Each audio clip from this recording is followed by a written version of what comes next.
On spot भाग 2. पिपरी मेघे ग्रामपंचायतचा अनागोंदी कारभार. गाव तसं चांगलं, बोगस कागदपत्रानं गाजलं. लोकप्रतिनिधीच्या माकड उड्या सुरू. पिपरी मेघे राजकीयदृष्ट्या अत्यंत महत्त्वाचा तसेच भौगोलिकदृष्ट्या विस्तृत परिसर आहे. जिल्ह्यातील लोकसंख्येच्या दृष्टीने सर्वात मोठी ग्रामपंचायत असल्याची ख्याती आहे. या परिसरात सर्वाधिक लेआउटची संख्या सुद्धा आहे. शासनाच्या यादीत याच परिसरात काही लेआउट बोगस असल्यामुळे येथील 7/12 उतारा अद्यापही भूखंडधारकास प्राप्त झालेला नाही. विक्रीसाठी असेसमेंट कॉपी व गावठाण प्रमाणपत्र जर असेल तरच दुय्यम निबंधक कार्यालयात खरेदी विक्रीचा व्यवहार होतो. याच संधीचा फायदा घेत येथील काही भूमाफियांनी संगनमत करून बनावटी कागदपत्र बनवून त्या आधारे अर्ज विसाला सोबत घेत खरेदी विक्री व्यवहार पूर्ण केलेत. अशाच खरेदी विक्रीचा व्यवहाराचा फेरफार सुद्धा ग्रामपंचायत प्रशासनाने नोंद केलाय. या संदर्भातील वृत्तमालिका प्रकाशित होताच पिपरी मेघे येथील एका सदस्याने लुडबुड करणे सुरू केले असून या प्रकरणाबाबत आम्ही पोलीस स्टेशनला तक्रार देणार असल्याचे सांगितले. परंतु जिल्हा प्रशासनाची याबाबतची परवानगी घेतली किंवा नाही याबाबत विचारणा केली असता त्यांनी उत्तर देण्याचे टाळले. मूळ गावठाण हे पिपरी मेघेच्या मूळ गावात असून परिसरात निर्माण झालेले लेआउट गावठाण प्रवर्गात कसे समाविष्ट होईल याचा जावाई शोध जिल्हा प्रशासन तसेच ग्रामपंचायत प्रशासन घेतील का?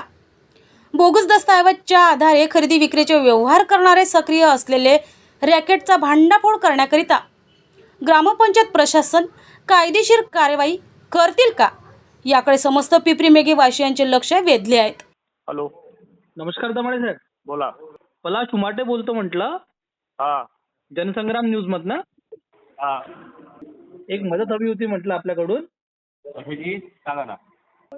मला एक सांगा, आपलं जे पिपरी मेघे परिसर आहे बरोबर, हा त्यामध्ये वार्ड नंबर 1 जो आहे त्याच्यामध्ये आपल्याला गावठाण प्रमाणपत्र देता येईल का साहेब? नाही जो देता नाही येणार ना. नाही आणि आपल्या रोंदळे साहेब जे आहेत त्यांचं जे प्रमाणपत्र आम्हाला प्राप्त झालं होतं त्याच्यावर एक सही आहे. हो. ती दमाडे साहेब आपली आहे का? नाही ते पाहावं लागेल ना, 86 करावं लागेल. आता मी तर प्रमाणपत्र दिलंच नाहीये. अच्छा, पण तुम्ही प्रमाणपत्र दिलेलं नाहीये. नाही. अच्छा, आणि जर हे प्रमाणपत्र जर नकली असेल किंवा बनावटी असेल तर मग त्याच्यावर आपण काय कार्यालयातर्फे काही कारवाई वगैरे करण्यात येणार आहे का किंवा करत आहे का काही? कारवाई तर करावंच लागेल ना. नाही, कारवाई तर करायला लागेल, बरोबर आहे, पण काय करणार आहे? असं म्हणजे कायद्यानुसार काही आहे का आपल्याकडे तरतूद आहे काही त्याची? हो, तर डुप्लिकेट दस्तावेज तयार केले रिपोर्ट द्यावा लागते मला. हो, ते तर आहे. 420 चा भाग होईल. त्या व्यतिरिक्त अजून काही? ते आता जे आम्ही पत्रव्यवहार करू त्या हिशोबाने काय कारवाई करते अधिकारी ठरवू समोरचे.